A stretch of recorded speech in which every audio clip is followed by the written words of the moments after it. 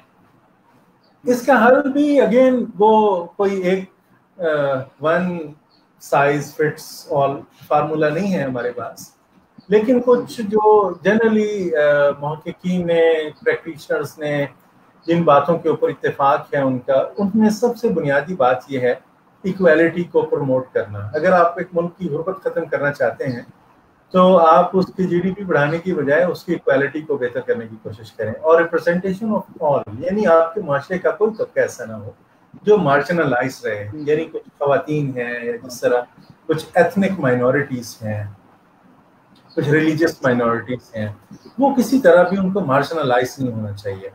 دوسرا اس میں یہ بات عام طور پہ کی جاتی ہے کہ ریزیلینس ہو، یعنی اگر ایک بندہ گر جائے تو اس کے پاؤں پر کھڑے ہونے کے کتنے امکانات ہیں. اگر ایک بندہ غربت کی لائن سے نیچے چلا جاتا ہے تو وہ کتنی جلدی وہ اٹھ سکتا ہے، وہاں سے نکل سکتا ہے. ایجوکیشن کو پروموٹ کرنا بہت زیادہ ضروری ہے، اور میرے خیال میں آپ اگر ایک جنریشن کو اچھی تعلیم دے دیں تو 10 15 12 14 سالوں کے اندر آپ کو جب ایک ہائیلی اسکلڈ ایک نئی جنریشن ملے گی تو وہ جو کام کر سکے گی، وہ جتنا ترقی کر سکے گی، آپ کا ملک جتنا آگے جا سکتا ہے وہ آپ تصور نہیں کر سکتے. تو education is the biggest game changer in my view. اچھا، اس کے بعد فوڈ سیکورٹی ہے، کنفلکٹ کو ختم کرنا ہے، کیش یعنی مائکرو فائنانس وغیرہ کی اسکیمز کو اگر ایک بندہ چاہتا ہے، اس کے پاس کاروبار کرنا چاہتا ہے، پیسے ہیں نہیں، اگر اس کو مطلب اس طرح کی فیسلٹی اویلیبل ہو ایک اچھی ٹرمز کے اوپر، تو وہ آبویسلی ایک غربت کو ختم کرنے کا بہت بڑا طریقہ ہے. جی سر، بہت شکریہ، آپ نے اس کوشچن کا سیر حاصل گفتگو کی اس پہ اور ڈیٹیل سے بتایا ہے کہ کیا کیا کرنا چاہیے اور کیا کیا نہیں ہونا چاہیے. اچھا سر، اگلا کوشچن یہ ہے کہ جو سرمایہ دارانہ نظام ہے، کیپٹلزم، یہ کیا چیز ہے؟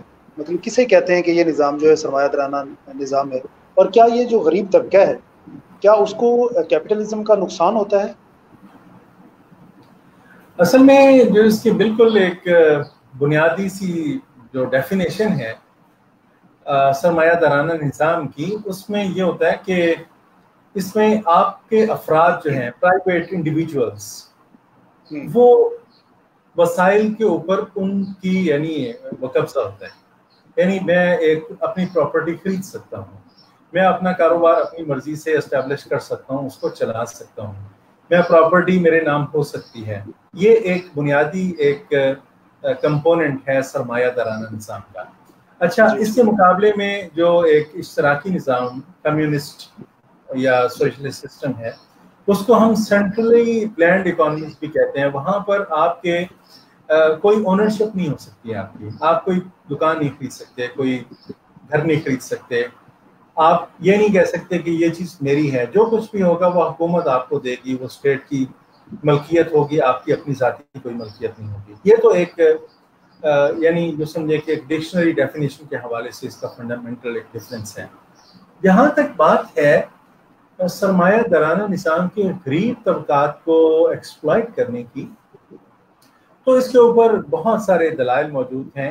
اس بات کے حق میں بھی ہیں، اس بات کے خلاف بھی ہیں، اور دونوں طرح کے دلائل کے اندر مطلب بہت سارے دلائل کے اندر بڑا وزن بھی آپ کو نظر آتا ہے.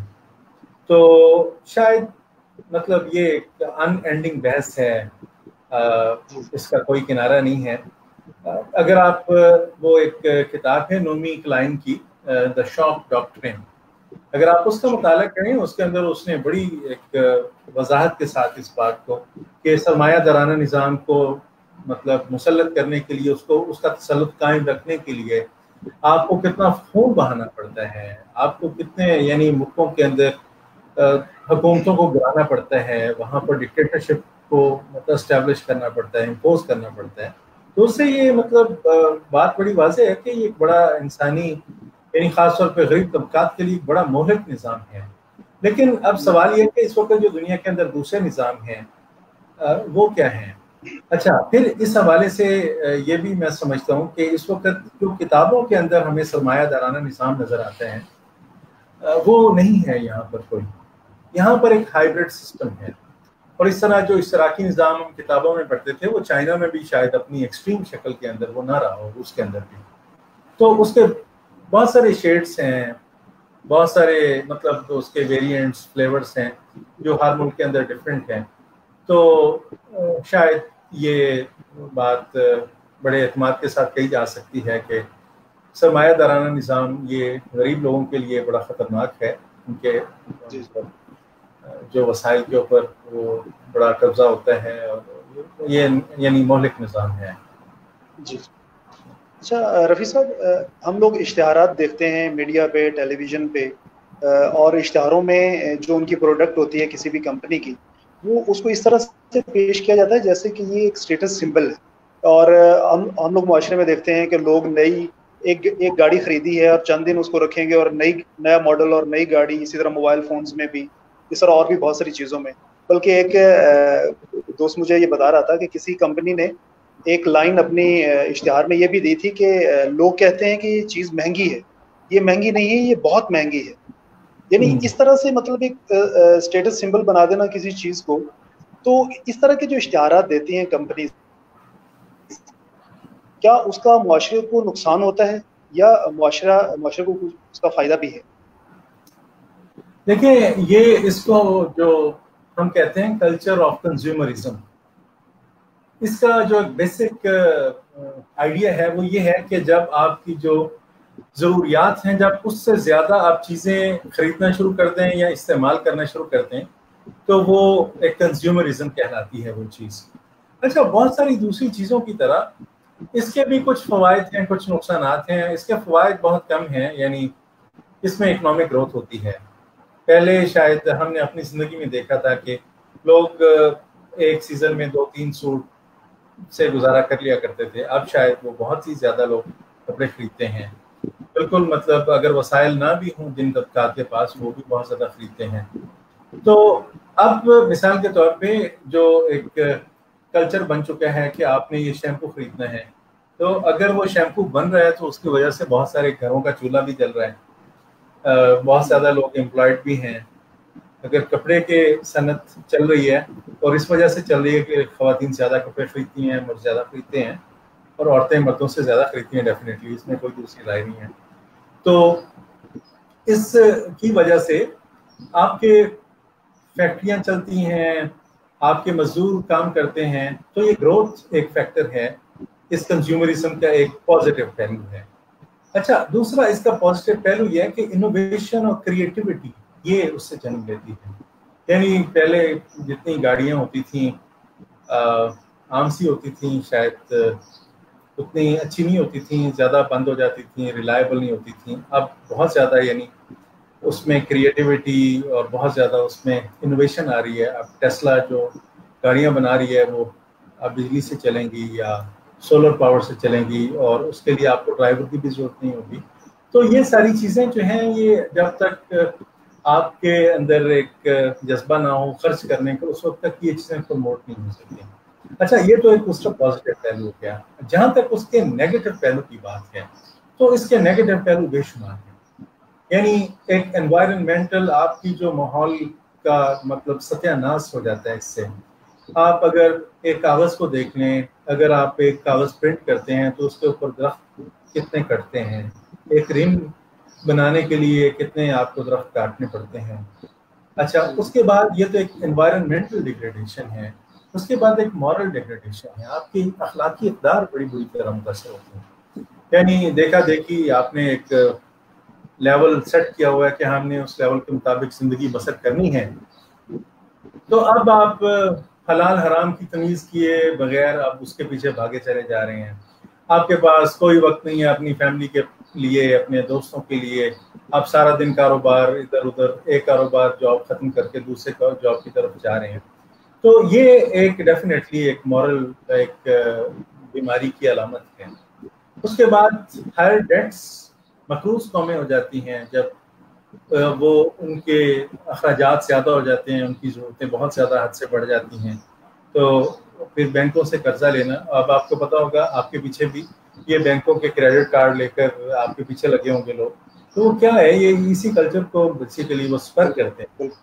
اچھا، اس کے بعد فائنلی اس میں مطلب یہ بڑی اسٹیبلشڈ بات ہے، اس کے اوپر اتفاق رائے موجود ہے کہ اس سے مینٹل ہیلتھ بڑی بری طرح متاثر ہوتی ہے. یعنی ایک ایسا کلچر جہاں پر دوسروں کو دیکھ کر آگے بڑھنا اور دوسروں کو دیکھ کر چلنا ایک مجبوری بن جائے. تو دیکھیں، اب کوئی نہ کوئی بندہ تو آپ کے آگے ہوگا.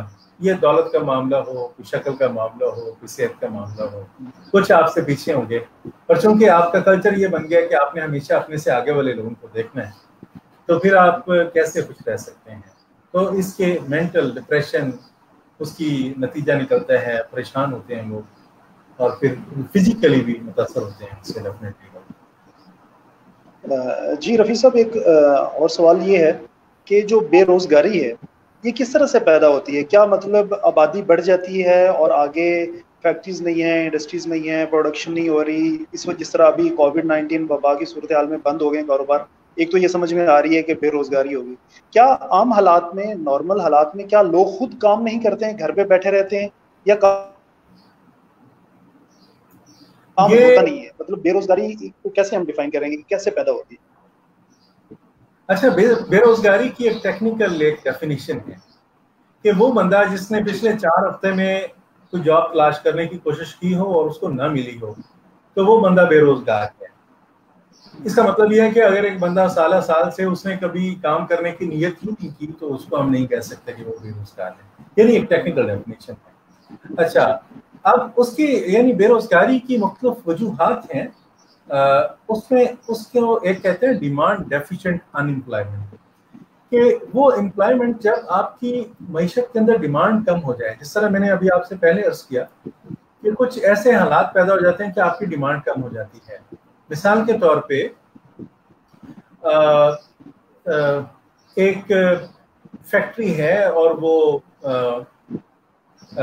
کپڑے بناتی ہے، تو اب اگر کسی وجہ سے اس کی ڈیمانڈ کم ہوگی اس کے کپڑے کی وجہ سے، جس طرح ابھی مطلب یہ کرونا وائرس کے ایپیڈیمک کے دوران ہم یہ دیکھ رہے ہیں کہ لوگوں کے پاس جو پیسے تھے وہ لوگوں نے اب خرچ کرنا شروع کر دیے، سیونگ وغیرہ جو ہے وہ لوگوں نے اپنے مطلب کھانے پینے کی چیزوں کے اوپر خرچ کرنی شروع کر دی، تو اس صورت میں اب ان کے پاس کپڑے خریدنے کے لیے پیسے نہیں ہیں۔ تو اب جو کپڑا خریدنے والی فیکٹری ہے اس کے اندر جو لوگ کام کرتے تھے، اب صاف ظاہر ہے کہ فیکٹری کے مالک اتنے تو نہیں ہیں کہ وہ اپنی جیب سے ان کو کھلائیں، ویسے ہوتے بھی ہیں شاید، لیکن عام طور پہ دنیا کا ٹرینڈ یہ ہے کہ جب اس طرح کے برے حالات ہوں تو وہ کہتے ہیں جی آپ چھٹی کریں، جب دوبارہ کاروبار کھلے گا تو ہم دوبارہ آپ کو زحمت دیں گے، آپ دوبارہ آ جائیں۔ تو یہ ایک بڑی بنیادی وجہ ہے جب آپ کی ڈیمانڈ یعنی آپ کی طلب کم ہو جاتی ہے یا ختم ہو جاتی ہے کسی وجہ سے۔ اچھا، ایک اور چیز ہے، اس کو ہم کہتے ہیں فرکشنل ان امپلائمنٹ۔ وہ آپ جو 2 جابس کے درمیان جو ہے وہ لوگ ادھر ادھر بھٹکتے رہتے ہیں کچھ عرصے کے لیے، تو عام طور یہ جیسے آپ دیکھیں ایک بندے نے جاب کی، پرائیویٹ جاب تھی، اس نے کہا یار یہ پرائیویٹ جاب ٹھیک نہیں ہے میرے لیے، مجھے گورنمنٹ کی جاب چاہیے، تو اس نے کوئی آدھا مطلب سال کوئی بیٹھ کے کہیں ایگزام کی تیاری کی، تو اب آدھا سال 6 مہینے جو بے روزگار رہا، اس کو ہم فرکشنل ان امپلائمنٹ کہہ سکتے ہیں۔ لیکن یہ ضروری نہیں ہے کہ یہ بری ہو، یہ کسی بہتر مقصد کے لیے بھی ہو سکتی ہے اور اس کے عام طور پہ زیادہ فوائد ہوتے ہیں۔ اچھا، تیسری چیز کو ہم کہتے ہیں اسٹرکچرل ان امپلائمنٹ۔ یہ آپ کے جو آپ کی جو معیشت ہے اس کے جو بنیادی ایک اسٹرکچر ہوتا ہے، اس کے اندر جب چینجز آتی ہیں تو اس صورت میں یہ ان امپلائمنٹ پیدا ہو جاتی ہے۔ مثال کے طور پہ پہلے آپ کے ایگریکلچر سیکٹر کے اندر لوگ درانتیوں سے وہ فصل کاٹا کرتے تھے، تو اب ہارویسٹر کے آنے کی وجہ سے وہ سارے لوگ اب بے روزگار ہوتے ہیں۔ تو یہ بھی ایک بے روزگاری کی وجہ ہوتی ہے کہ جب آپ کی ٹیکنالوجی کو چینج ہو جائے یا کوئی آپ کے ریجیم چینج ہو جائے یا کوئی آپ کے قوانین چینج ہو جائیں، یعنی پہلے ایک فیکٹری کے اندر جو شاید پولوشن پیدا کرتی تھی، اب گورنمنٹ نے کہا کہ یہ ہم فیکٹری بند کر رہے ہیں، بٹے جس طرح ہیں وہ کچھ سال کے مہینوں میں، سردیوں میں آپ نے دیکھا ہوگا جن دنوں میں یہ اسموگ بہت زیادہ ہوتی ہے تو بٹوں کو بند کر دیا جاتا ہے، تو اس صورت میں جو ان امپلائمنٹ ہوتی ہے اس کو ہم ایک اسٹرکچرل ان امپلائمنٹ کہہ سکتے ہیں۔ اور فائنلی ایک والنٹری ان امپلائمنٹ ہوتی ہے، لوگ جان بوجھ کر کام نہیں کرتے ہیں، اور عام طور پر اس کی وجہ یہ ہوتی ہے کہ جو ان کو پیسے ملتے ہیں وہ ان کی ضرورت پوری کرنے کے لیے کافی نہیں ہوتے، اور اس طرح کی بہت ساری آپ کو مثالیں مل جائیں گی۔ جس طرح یعنی آپ دیکھیں یہاں پر خواتین کام کرتی ہیں گھروں کے اندر، وہ کتنی محنت کرتی ہیں، ان کو 4-5 ہزار روپے ملتے ہیں، تو 4-5 ہزار روپے سارا دن کام کرنے کے بعد ان کی کون سی ضرورت پوری ہوتی ہے؟ تو اگر وہ ضرورت پوری نہیں ہو رہی تھی تو وہ بھی کہتی ہیں کہ ہم کام نہیں کریں گے، اس طرح مرد بھی یہ کام کرتے ہیں۔ تو یہ بھی مطلب بہت سارے اس کے فیکٹرز ہیں جس کی وجہ سے یہ ان امپلائمنٹ ہوتی ہے۔ جی ڈاکٹر صاحب، جس طرح ہم لوگ بات کر رہے تھے سرمایہ دارانہ نظام کی، کہ اس میں چند افراد کے پاس سرمایہ زیادہ ہوتا ہے، ان کے مطلب بزنس بھی زیادہ ہیں، کاروبار بھی، کیپٹل ہے، تو اس کو پھر آگے وہ لگاتے ہیں اور اس سے مزید منافع کماتے ہیں اور وہ امیر سے امیر ہو جاتے ہیں، اور جو غریب طبقہ ہے اس کے پاس اتنے ظاہر ہے کہ کیپٹل نہیں ہے، اس کو وہ لگا نہیں سکتا ہے، اسے وہ ارن نہیں کر سکتا ہے، تو وہ خلیج جو ہے وہ بڑھتی جاتی ہے غریب اور امیر طبقے کی۔ تو امیر اور غریب طبقے کی یہ جو خلیج ہے اس کو کیسے کم کیا جا سکتا اچھا اس میں مطلب قربانی دینی پڑتی ہے، یہ ضروری ہے، یعنی ٹریڈ آف ہے یہ بیسیکلی ایک بندے سے لے کر دوسرے بندے کو دینا، یہ ہمیشہ پرابلمٹک ہوتا ہے. یہ بچوں کے معاملے میں بھی ماں باپ کو اس مسئلے کا سامنا رہتا ہے اور حکومتوں کو بھی اس مسئلے کا سامنا رہتا ہے. تو چند ایک جو ماہرین بتاتے ہیں اس حوالے سے، اس میں جو اہم ترین بات یہ ہے کہ آپ منیمم ویج بڑھا دیں. یعنی اب یہ آپ مینڈیٹوری کر دیں کہ کوئی بھی ملازم اس کو 10,000 روپے سے کم نہیں ملیں گے. اچھا حکومتیں یہ کام کرتی ہیں بجٹ کے اندر، وہ منیمم ویج بڑھا دیتی ہیں. ایکچولی وہ امپلیمنٹ کس طرح ہوتا ہے یا اس قانون کو کس طرح سرکموینٹ کیا جاتا ہے، یہ بالکل ایک الگ بحث ہے. لیکن یہ ہے کہ منیمم ویج بڑھانا ایک امپورٹنٹ چیز ہے. اس کے بعد پھر یہ کہ جو کام کرنے والے مطلب لوگ ہیں ان کے ایسٹس کو بڑھانا، یہ ایک بڑا ایک مؤثر طریقہ ہے جس سے ہم ایک اس امیر اور غریب طبقات کی جو ایک خلیج ہے اس کو کم کیا جا سکتا ہے. اچھا یہ کس طرح اثاثے بڑھائے جا سکتے ہیں؟ مثال کے طور پہ ایک آٹومیٹیکلی آپ ریٹائرمنٹ پلان لوگوں کو دیتے ہیں. شاید یہ ہمارے پرائیویٹ سیکٹر کے اندر جو ایک فارمل سیکٹر ہے وہاں پر تو یہ ہوتا ہے، جو ہم ایکچولی عام دکانوں کے اوپر دیکھتے ہیں تو وہاں پر یہ چیز دیکھنے میں نظر نہیں آتی. چلے میں آپ کو چھوٹی سی مثال دیتا ہوں کہ بندہ ہے ایک سیلس مین ہے، کسی دکان کے اوپر کام کرتا ہے. تو اب اگر کوئی ایسا سسٹم ہو کہ اس کو اگر 10,000 روپے یا 15,000 روپے ملتے ہیں تو اس کو 15,000 روپے ملے، لیکن ساتھ 2,000 روپے اس کے پینشن فنڈ کے اندر جو ہے وہ کسی بینک میں جمع کروا دیے جائیں. تو یہ ایک ممکنہ طریقہ ہے جس میں آپ کے جب اثاثے ہوں گے، یعنی اگر ایک فیملی کے پاس 15,000 روپے 20,000 50,000 روپے ہیں تو اب وہ اپنا کچھ نہ کچھ اس سے کام چلا سکتے ہیں. ضروری نہیں ہے کہ اب وہ ہمیشہ 5,000 10,000 روپے والی نوکری کے اوپر انحصار کریں. اور اس طرح کی بہت ساری مثالیں موجود ہیں. میں نے دیکھا میرے ایک جانے والے صاحب ہیں، وہ آئی بی اے کراچی کے اندر وہ ڈائریکٹر ہیں اس کے. تو انہوں نے مجھے بتایا کہ ہم نے کچھ کریش کورسز شروع کیے ہیں اس طرح کے جو بیسک لائف سکلز ان کو دینے کے لیے. تو ہم ان کے مطلب بڑی انٹرسٹنگ بات اس میں یہ تھی کہ ان کے اس کورس کے اندر پی ایچ ڈی والے لوگ بھی تھے اور بالکل ان پڑھ بھی لوگ تھے. اور ایسے ہوتا تھا کہ بالکل یعنی معمولی استعداد والے لوگ ان کو 15-20,000 روپے دے کے کوئی مطلب بکریاں دے دیں، کوئی بکرے خرید کر دے دیے. انہوں نے عید کے موقع پہ جا کے تھوڑا سا مزید منافع کما لیا، اس کے بعد کرتے کرتے ان کی حالت بہت مستحکم ہو گئی. تو یہ لوگوں کے اثاثے بنانا یہ ایک بڑا امپورٹنٹ بات ہے. اچھا اور تیسری بات یہ کہ انویسٹمنٹ ان ایجوکیشن. تو یہ سمجھیں کہ یہ کسی ملک کے اندر موبلٹی کو پروموٹ کرنا، اس کے لیے بہترین طریقہ یہ ہے کہ آپ ایجوکیشن کو پروموٹ کریں. خاص طور پر غریب طبقات ہیں ان کو ریپرزنٹیشن دیں ہائر ایجوکیشن کے اندر. اور یہاں پر دیکھیں آپ کانسرٹس کے اندر ایک ہمارا لیبر کوٹا ہوتا ہے جو بیسیکلی ہمارے کانسرٹس کا 33% اس میں جو اسٹوڈنٹ آتے ہیں وہ لیبر کوٹا کے اوپر ہوتے ہیں، یعنی جن کے ماں باپ عام فیکٹریوں میں کام کرتے ہیں یا اور کسی کیپیسٹی میں کام کرتے ہیں.